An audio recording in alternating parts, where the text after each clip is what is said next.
Qui étaient les 5 plus grands généraux romains de tous les temps? C'est certainement une question que chaque fan d'histoire romaine s'est posée en lisant sur les exploits extraordinaires de l'armée romaine. Rome, dans son histoire incroyablement longue de plusieurs siècles, a eu de nombreux grands généraux, mais certains étaient si remarquables qu'ils figurent parmi les plus grands généraux qui aient jamais vécu. Alors, qui étaient-ils? Avant de commencer, comme toujours, je dois rappeler aux gens que c'est bien sûr une liste subjective, et vous pourriez éventuellement trouver d'autres listes là-bas, où d'autres généraux romains figurent parmi les 5 premiers. Alors commençons. Gnaeus Iulius Agricola. Gnaeus Iulius Agricola était un général et gouverneur romain, connu pour ses remarquables campagnes militaires et réalisations administratives à la fin du 1er siècle après Jésus-Christ. Les exploits d'Agricola ont principalement eu lieu en Grande-Bretagne, où il a joué un rôle crucial dans la conquête romaine et la consolidation de cette nouvelle province romaine. En 77 après Jésus-Christ, l'empereur romain Vespasien a nommé Agricola gouverneur de la Grande-Bretagne. Il s'est immédiatement mis à œuvrer pour étendre et renforcer le contrôle romain dans la région. Agricola a mené plusieurs campagnes militaires réussies contre les tribus britanniques natives, notamment les Ordovis au pays de Galles et les Brigantes dans le nord de l'Angleterre. Ces victoires ont permis l'établissement de fortifications romaines et le contrôle de vastes territoires. L'influence romaine en Grande-Bretagne a grandement augmenté sous la direction d'Agricola. Il a poussé vers le nord, atteignant jusqu'à l'Écosse moderne.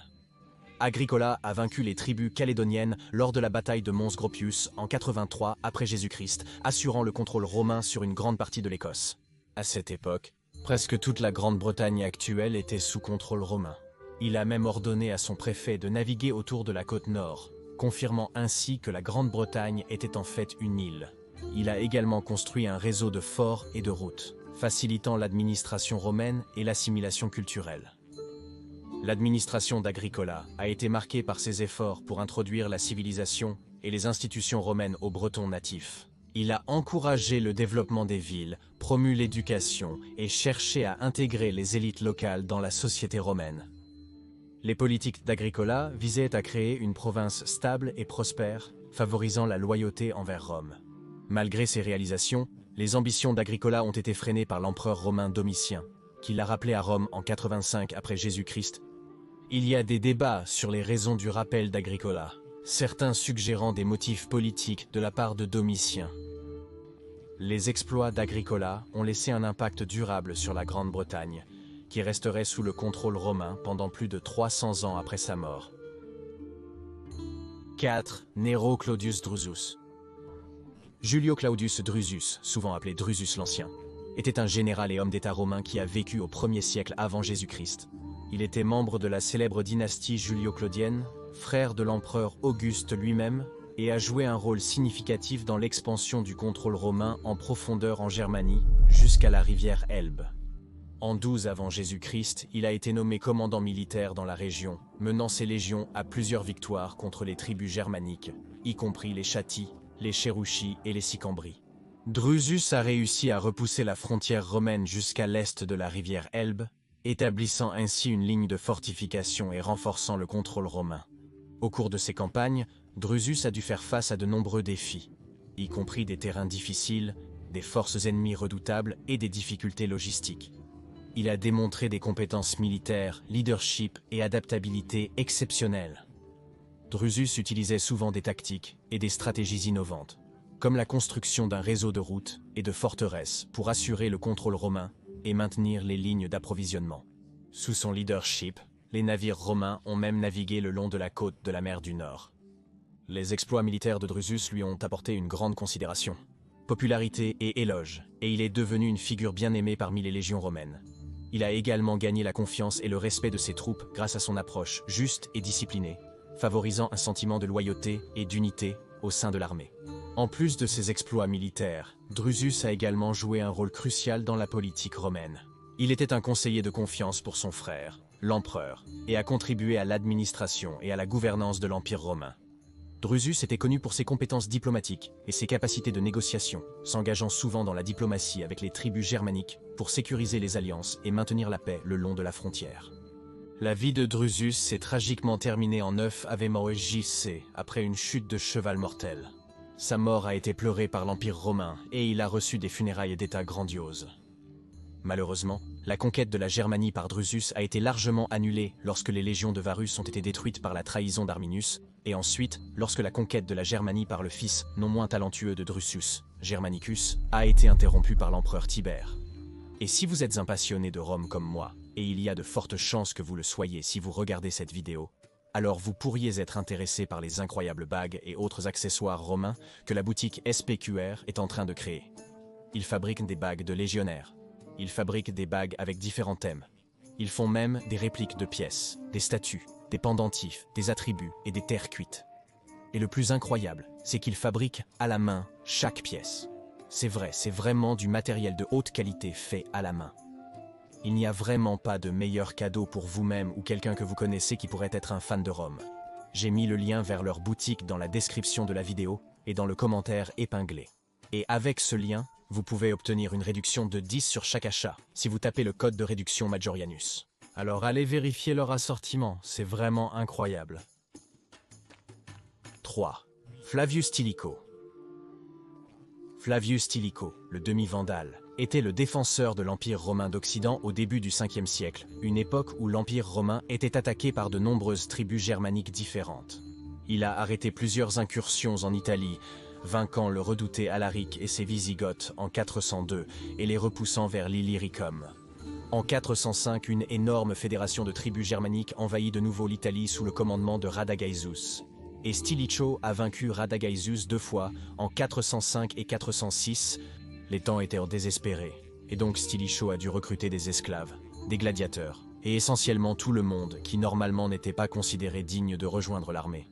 Mais ces mesures ont porté leurs fruits, et il a arrêté Radagaisus. Après l'avoir totalement vaincu et exécuté, il a forcé 12 000 guerriers germaniques des ennemis à rejoindre l'armée romaine. En 406, après avoir vaincu Radagaisus, Stilicho prévoyait d'attaquer l'Empire romain oriental et de prendre l'Illyricum de l'Est avec l'aide d'Alaric. Alaric serait fait magister militum et ses Wisigoths deviendraient foederati de l'Empire romain occidental. De cette façon, il a stratégisé. La menace d'Alaric serait neutralisée, et il pourrait alors tourner son attention vers la défense des frontières de l'Empire occidental.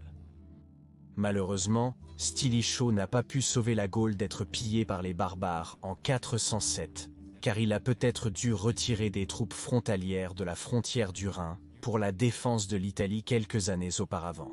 Il est tombé en disgrâce avec l'empereur occidental Honorius, et a été tué en 408 après Jésus-Christ. Et ainsi est mort le défenseur de l'Empire romain d'Occident. Tant que son génie militaire était vivant, Rome a été sauvée à maintes reprises des envahisseurs barbares.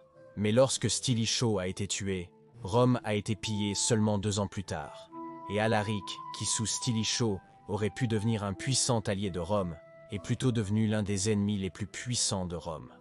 Ainsi a commencé l'effondrement de l'Empire romain d'Occident, et le génie militaire de Stilicho, qui a su vaincre des armées germaniques numériquement supérieures, avec parfois des esclaves et des gladiateurs inexpérimentés, s'est avéré être une figure vitale pour la survie de l'Occident. Avec la mort de Stilicho, en fait, a également commencé la lente mort de l'Empire romain d'Occident, qui suivrait Stilicho seulement 70 ans plus tard. Et veuillez envisager de soutenir cette chaîne via Patreon ou l'adhésion à YouTube, car j'ai vraiment besoin de votre aide pour pouvoir continuer ce travail sur l'histoire romaine tardive. Sans votre soutien, je ne sais pas combien de temps je peux continuer cette chaîne, car comme vous pouvez l'imaginer, l'algorithme de YouTube ne favorise pas exactement un sujet de niche comme l'histoire romaine tardive. Alternativement, vous pouvez aider cette chaîne en achetant mes produits directement ici sur YouTube. J'ai créé une boutique de produits avec des produits romains tardifs, cool ou drôles ou étranges, que vous pouvez acheter directement d'ici via YouTube, dans la description de la vidéo. Merci beaucoup à Flavius Belisarius. Nous pourrions penser qu'après la chute de l'Empire romain d'Occident, le temps des grands généraux romains était révolu, mais rien ne pourrait être plus éloigné de la vérité. En fait, l'un des plus grands généraux romains de tous les temps est né après que l'Empire d'Occident a cessé d'être, mais l'Empire romain d'Orient était toujours fort, et vers l'an 500 Belisarius est né, qui était intéressamment toujours un locuteur natif du latin. Bien que sa carrière précoce en tant que général ait été encore médiocre, ne remportant qu'une seule des 4 batailles dans la guerre contre la Perse, Il était à cette époque encore jeune et inexpérimenté. Mais nous pouvons supposer qu'il a appris de ses erreurs, car par la suite il deviendrait un général légendaire comme les Romains n'en avaient pas vu depuis des centaines d'années. Grâce à son génie militaire, Bélisaire a pu vaincre complètement les Vandales en 533 et 534 avec une armée assez petite de seulement 17 000 hommes contre un ennemi bien plus grand. Encore plus impressionnant étaient ses exploits dans la guerre contre le royaume ostrogoth. En l'espace de seulement 4 ans, il a réussi à vaincre totalement les Ostrogoths, un adversaire bien plus puissant que les Vandales, avec encore moins d'hommes, peut-être seulement environ 15 000. Comme le royaume vandale, le royaume ostrogoth a été à nouveau incorporé dans l'Empire romain, et la victoire aurait pu être complète. Mais Bélisaire n'a jamais reçu suffisamment de soutien de l'empereur Justinien. Et ainsi, les Ostrogoths ont pu faire un retour aidés par la désastreuse épidémie de peste de 541 qui a tué des millions dans l'Empire romain. Et ainsi, lorsque Bélisaire a été chargé de sauver l'Italie des Ostrogoths ressurgissants, ne recevant presque aucun soutien de l'empereur, il n'a pas été en mesure de remporter une victoire, même avec ses compétences tactiques. Mais en 559, à l'âge d'environ 60 ans, il a sauvé Constantinople, la capitale de l'Empire romain, d'une invasion des Kutrigores. Ici, le génie de Bélisaire était particulièrement visible, puisqu'il a vaincu un ennemi numériquement bien supérieur. On dit que Bélisaire n'a commandé que 300 vétérans contre des milliers d'ennemis. Et pourtant, il a quand même gagné. Une dernière victoire appropriée pour ce grand général, qui est souvent injustement négligé, parce qu'il a vécu à une époque où de nombreux historiens supposent à tort que l'Empire romain était mort. 1. Publius Cornelius Scipio Africanus.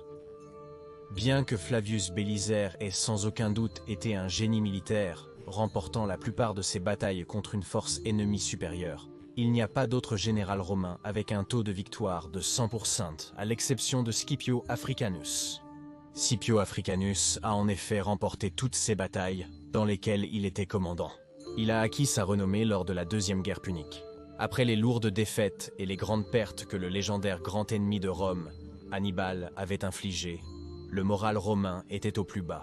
Après que Publius Cornelius Scipio ait pris le commandement en 210 avant Jésus-Christ, il a mené les Romains de victoire en victoire contre les Carthaginois lors de cette deuxième guerre punique. Il a capturé Carthago Nova pour les Romains en Espagne en 209 avant Jésus-Christ. En 208 avant Jésus-Christ, il a vaincu les Carthaginois à Baecula, puis à nouveau en 206 avant Jésus-Christ à Élipa. Il a ensuite assiégé la ville carthaginoise d'Utica en 204 avant Jésus-Christ, où après avoir initialement été contraint de se retirer, il est revenu et a gagné en 203 avant Jésus-Christ, saccageant plusieurs autres villes carthaginoises. Il a de nouveau vaincu les Carthaginois à la bataille des Grandes Plaines la même année, mais son plus grand exploit a eu lieu en 202 avant Jésus-Christ lorsqu'il a combattu contre le légendaire Hannibal Barca lui-même. Une énorme bataille a été livrée à Zama. Même si Scipion était en infériorité numérique, avec environ 30 000 Romains contre 40 ou même 50 000 Carthaginois, il a réussi à remporter une victoire totale contre le redouté Hannibal. On suppose que la moitié de l'armée carthaginoise a été tuée et l'autre moitié blessée. Et ainsi Publius Cornelius Scipio est devenu Africanus, car il avait vaincu le redouté Hannibal Barca lui-même et il avait remporté la deuxième guerre punique. C'était son génie militaire et son habileté stratégique qui ont permis aux Romains de passer de victoire en victoire et ainsi devenir la puissance militaire dominante dans la Méditerranée occidentale en 200 avant Jésus-Christ. Scipio Africanus sera donc à juste titre toujours rappelé comme l'homme qui a renversé le puissant Hannibal et qui a permis à Rome de devenir plus tard l'Empire romain. Et merci de liker et de vous abonner afin de ne manquer aucune future vidéo sur l'époque fascinante de la fin de l'Empire romain. Et veuillez envisager de soutenir mon travail sur Patreon ou via une adhésion YouTube car la pérennité à long terme de cette chaîne dépend vraiment de votre soutien. Et j'aimerais faire un clin d'œil à notre nouveau supporter Sol Invictus, Archie Williams. Merci beaucoup Archie Williams pour votre généreux soutien. C'est grâce à des personnes comme vous que cette chaîne est possible. Et j'aimerais également remercier nos deux nouveaux supporters Kaïssa, Viper Wolf et Ivan Isle. Merci beaucoup Viperwolf et Ivan Iles pour votre incroyable soutien.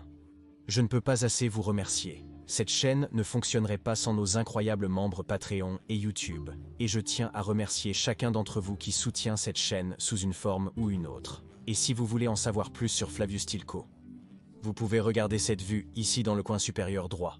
Mais si vous voulez en savoir plus sur Flavius Belisarius, vous pouvez regarder l'autre vidéo dans le coin inférieur droit. Je dis encore merci à tous les amis de l'histoire romaine, Gracias Tibiago et Benevalete.